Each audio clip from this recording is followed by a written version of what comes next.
Welcome to day 3 of our 5-day mini-series for Learn Yoga Anatomy. Today we're going to be talking about common injuries. Specifically today we'll be going over back pain. In the True Functional Anatomy online course, Module 3 is going to be common injuries. We will cover everything from the bottom of your feet, plantar fasciitis, up into your hands and wrists for carpal tunnel, as well as just general wrist pain as well, and everything in between. But today, let's focus on back pain. So there is a multitude of different types of back pain. Specifically today, we're going to be going over just general low back pain. So yes, there is scoliosis. Yes, there's herniated discs. If you get the course, you can learn all about all of these. But today, just as far as general low back pain, this is one of the #1 reasons why healthcare professionals recommend yoga to their patients, back pain.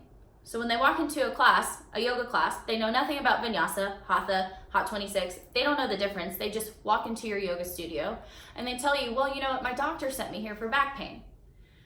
You're not a back specialist. You're not an athletic trainer. You're not a physical therapist. What can you offer them to help keep them out of pain? I have a free pain points workbook that is available to you. There should be a link right below this that you can have total access to as far as all my recommendations as far as how to modify your yoga flow, how to change up your flow on the fly, and different recommendations you can give to this student specifically. So I invite you to head over there. You can also purchase my ebook. My ebook has a ton of different teachers' cues, things to keep in mind, and all that good stuff as far as how to modify for a bunch of different types of injuries as well, specific to each separate joint. But today, I just want to show you the basics of what we can cover, what you as a yoga teacher can offer your students as they walk in with their back pain. #1, general low back pain. General low back pain is so common in the general population because we don't know how to squat down. So as yoga teachers, I want you to invite them into some chair poses. They may be super resistant to forward fold. If that's the case, that's totally fine, who cares? Have them come to a halfway lift. Get them comfortable there first. That might be enough. But things that you might avoid if they have back pain is really, really big twists. Traditionally, people with back pain will want to twist from their low back and their hips instead of their T-spine. So the low back, the lumbar spine is built for stability.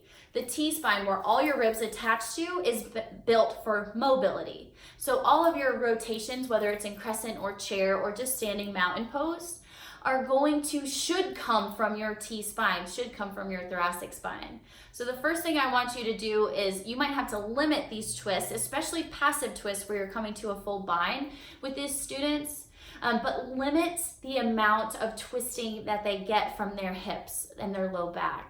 So monitoring it for them, telling them, hey, look, I see your whole hips moving out of alignment. But whether this happens during class or after class is totally up to you and what you feel comfortable doing.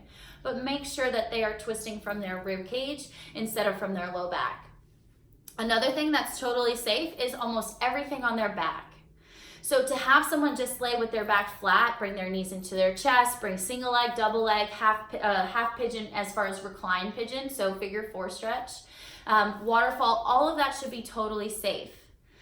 Low back pain is usually caused by tight hamstrings, especially if they haven't done one thing to do it. So they haven't picked up something heavy off the floor and that caused their pain. We call this acute pain. Chronic pain is traditionally where you'll find your low back pain. So, I've kind of had this for a long time. It started off a little bit weaker and now my back pain is progressing, what have you. So you want to make sure that you give them the tools and educate them enough to keep them out of pain on the mat so the yoga can actually be productive and not more painful. Keeping somebody on their back for majority of the class usually is going to be 100% safe. Just find your way to make your way through their body on their backs.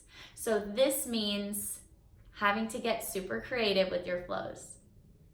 With that being said, having them lay on their belly may or may not cause pain. They might just be a little bit resistant to lay on their belly, thinking that it might cause them pain. However, back strength is going to be imperative for these people.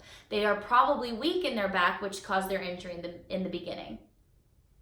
Another thing to keep in mind is core strength. If you have proper core strength, you will have probably no low back pain, no chronic low back pain. You still are susceptible to injuries, everyone is.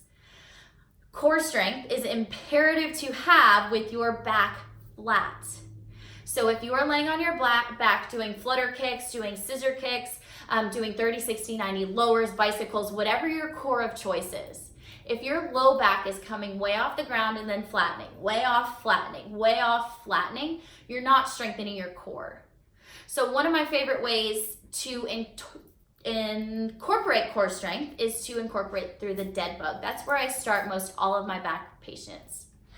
The dead bug is a super simple exercise that I incorporate on the mat for almost every single one of my clients. To start, you're gonna come to lie on your back. So from your back, you're gonna stack your knees over your hips, bring your hands up to the sky. Knees are at 90 degrees, hips are at 90 degrees, toes are at 90 degrees. So pull your toes up to your face. From here, just check in with your low back.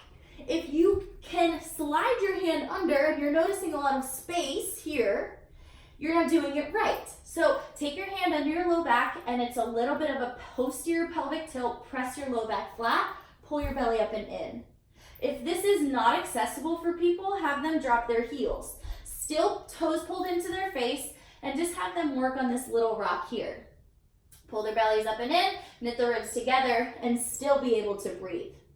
If this is accessible, you can start to have them march one knee up at a time. From there, once they're ready, they can come to this true dead bug position.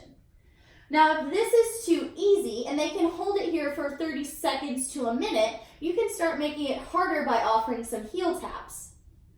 These, again, the purpose is to hold your low back flat.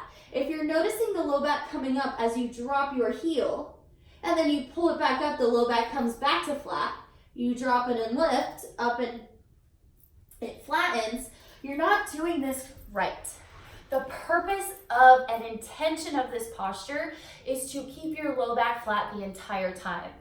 You should incorporate this drill into the beginning of all of your core exercises so that you can start to turn those right muscles on.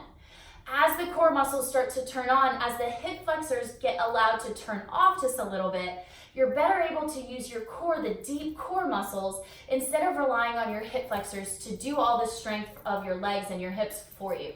The core can be stronger, which takes some pressure off of your hip flexors, which then takes some pressure off your hamstrings, which then takes the pressure off of your low back.